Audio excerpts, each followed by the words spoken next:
ઓમ ઓમ બધા વિદ્યાર્થીઓને ઓમ. આજે 21 જૂન એ બર્થડે દિવસ કહેવાય યોગનો, વિશ્વમાં પ્રચલિત કરે છે.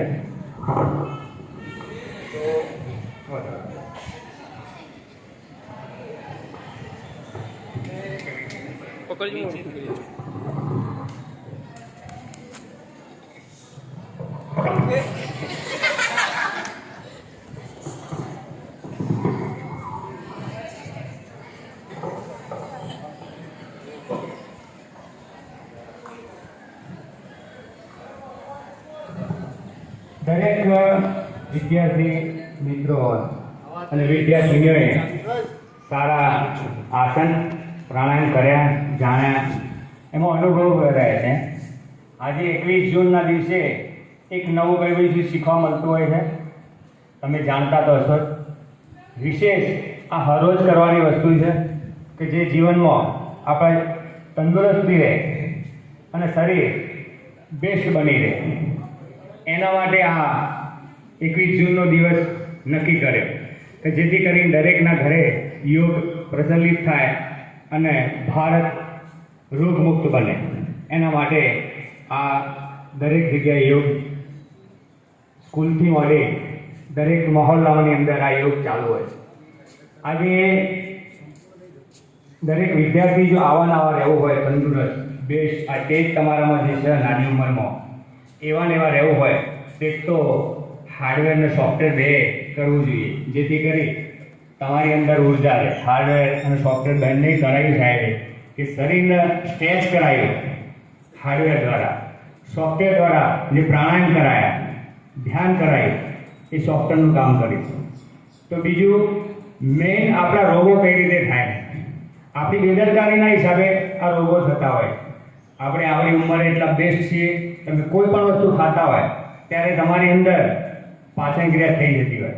થોડી નબળાઈ એવી હોય છે કે જે આપણે બેદરકારી જેમ જેમ મોટા થતા હોય એમ બહારનું ખાવાનું અને મેદાવાળું ખાવાનું અને ફાસ્ટ ફૂડ ખાવાની આઈટમ આપણે વધારતા જઈએ. તો આપણે ટેસ્ટ વસ્તુ બહુ ઓછી લેવી જોઈએ, એ મેઇન સિદ્ધાંત છે. સૌથી વધારે મીઠાનો પ્રયોગ કરતા ઓછો કરવો, ખોટનું પ્રમાણ ઓછું કરવું, મેદાની આઈટમ ન ખાવી, જે મેદાની અંદર બિસ્કિટમાં પણ મેદો આવતો હોય. બીજું આ બધા ઘણા બધા ટેસ્ટી વસ્તુ જેમાં તેલ વધારે આવતું હોય તો પણ ના ખાવું જોઈએ, ઓછું કરવું જોઈએ બને એટલું.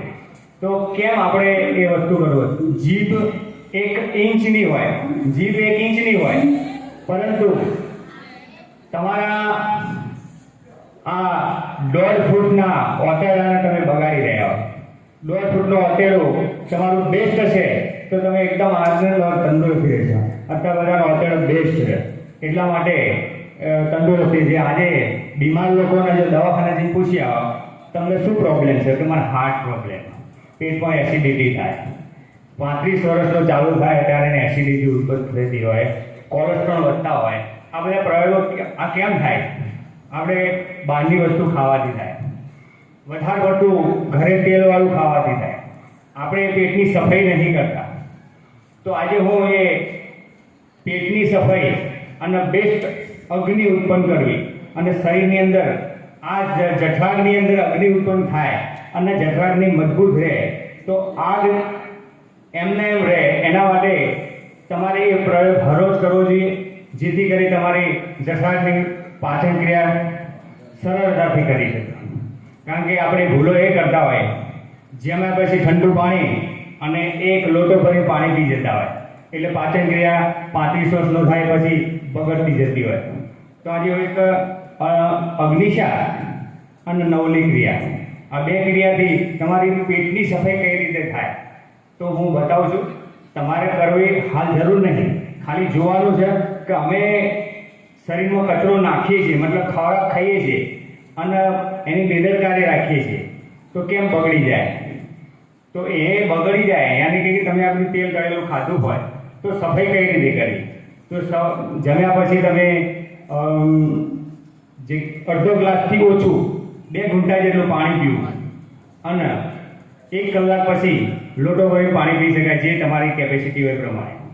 અને વિશેષ સવારે ઉઠી ગરમ પાણી દરેકે પીવું જોઈએ, એક 500 ગ્રામથી 1 લીટર જેટલું, જેટલી તમારી કેપેસિટી હોય તે પ્રમાણે. અને હરરોજ ગરમ પાણી, કોઈ વખત લીંબુવાળું પાણી, કોઈ વખત અજમાવાળું જીરાવાળું પાણી, તો પેટની સફાઈ થાય. તો પીધા પછી તમારે કઈ રીતે કરવાનું હોય, ન ફાવે તો કઈ રીતે કરવું, હું તો વચ્ચે આવું છું. બસ બસ.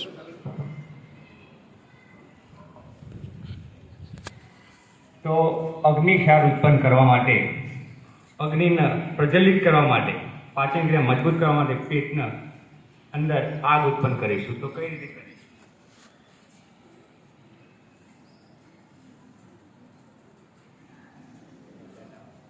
સર્વપ્રથમ શ્વાસ ઊંડો લઈ અને શ્વાસ બહાર કાઢી જાઓ.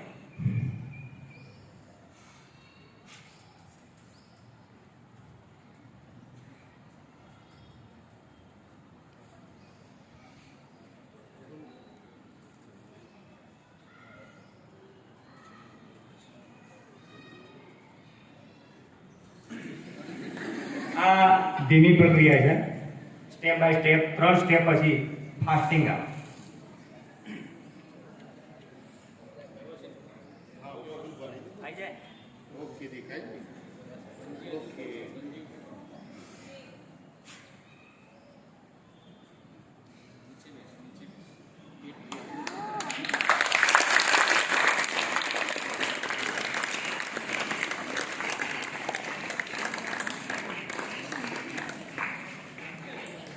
હીટિંગ ઉત્પન્ન થશે. હીટિંગ થાય એટલે તમારું જે રાતનું ખાધેલું હોય, 2 દિવસનું ખાધેલું હોય, એ ગરમ થાય, જે વાઇબ્રેટિંગ થાય. વાઇબ્રેટિંગ દ્વારા પોતાની અંદર રહેલો અન્ન, વધારાનો બગાડ, એ બી હલનચલનથી નીકળી જતો હોય. કિડનીની અંદર જે પથરીનો ક્ષાર જમા થતો હોય, એ પણ હલનચલન વાઇબ્રેટ દ્વારા એ ઓછો થઈ જાય. તો 3000 સ્ટેપમાં એનાથી થોડું ફાસ્ટિંગ થાય તો ઓર હીટિંગ થાય.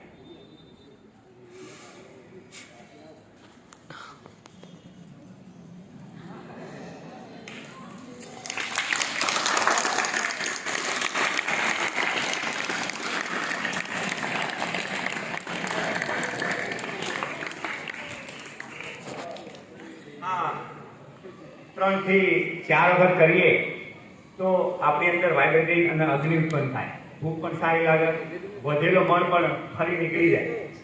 તો એના પછી નવલી ક્રિયા, જે અંદર રહેલી સફાઈનું કામ કરે, ઘસવાનું કામ કરે.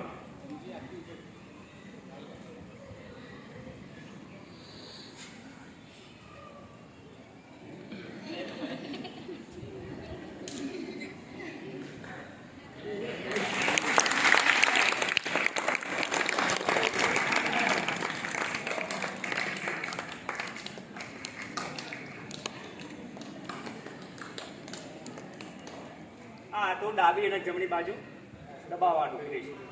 આ કિડનીનું દબાણ થાય, આ ડાબીથી જમણી બાજુ કિડનીનું દબાણ થાય. લીવરના પ્રોબ્લેમ હોય એ પણ સોલ્વ થાય, જેથી કરીને આ નવલી ક્રિયા. હવે આખી રીત નવલીની ક્રિયા.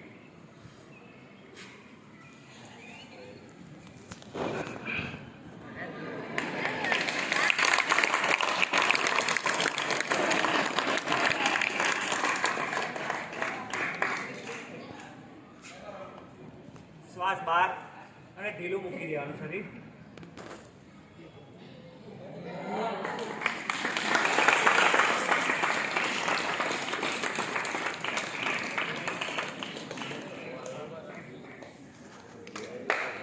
તો હા, તમારા ઓટોડા એટલા મજબૂત હોય, કોઈનું પેટ બહાર લે, ચરબી વધવી ના જો, નહીં તો દરેક જગ્યાએ ચરબી વધે તો પાચન ક્રિયા નબળી પડે. આપણું પેટ કેવું હોવું જોઈએ? કમર ઉપર હાથ રાખ્યો હોય અને આ રીતે પકડાઈ જાય. તમે બધા બેસ્ટ થઈ શકો. હવે પછીની ઉંમર તમારે 28 ની આવશે ત્યારે પેટ બહાર ધીરે ધીરે આવશે. તો એ ના આવવા માટે સાહેબે જે બતાવ્યું, જે કરાયું, એના તમે ગુરુ માની અને એને દક્ષિણા રૂપે તમે ઉપયોગ કરજો. વ્યાયામ તો ટીચરને ખાસ આજે વ્યાયામ ટીચરને ખાસ હોવું તમારું શરીર આ ઉંમરનું આટલું બેસ્ટ શરીર દેખાય. આ માથું છે, આ પેટરના વાટરડા છે અને પગ તો બતાવ્યા નહીં તમારા, કે એ બધું લાવવાની જરૂર નહીં. પણ આનાથી તમને એ કહેવા માગું છું, અહીંયાથી તમે ખોરાક જે પણ ખાધો હોય તે તળેલો ભાખરી, પછી મિષ્ટાન, જે તે દિવસે તમે બહાર તમને પૈસા થોડા હાથમાં આવ્યા હોય અને દાબેલી, પૂરી પકોડી, છોકરીઓને તો બેસ્ટ વસ્તુ ગમતી હોય, પણ એ અહીંયા હોટેલાની અંદર તમારો જે ક્ષાર આમ કોલેસ્ટ્રોલ જમા થાય તો આ ડીસીની અંદર પૂરાતું જતું હોય. તો આજે મેં નવલી ક્રિયા કરી એટલે આ રીતે હલનચલન થાય અંદર. આ બોટલ ખરાબ હોય તો તમે કઈ રીતે ધોવો? દરેકને ખબર છે. આની અંદર પાણી નાખી અને હલાવી નાખો તો બી શું કરે?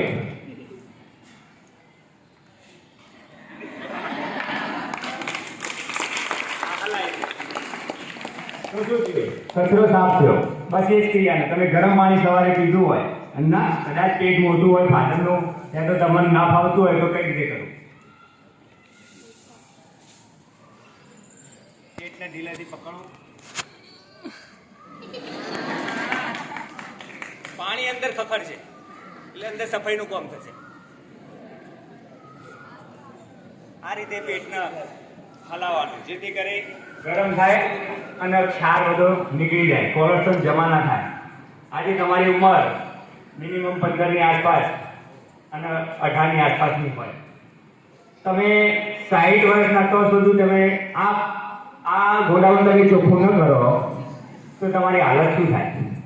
એટલા માટે અત્યારથી જ આ પ્રયોગ ગરમ પાણીનો વિશેષ એ કરવાનો અને એ ગરમ પાણીથી તમારા શરીરના તમે ઓર્ગન ચોખ્ખા થઈ જતા હોય.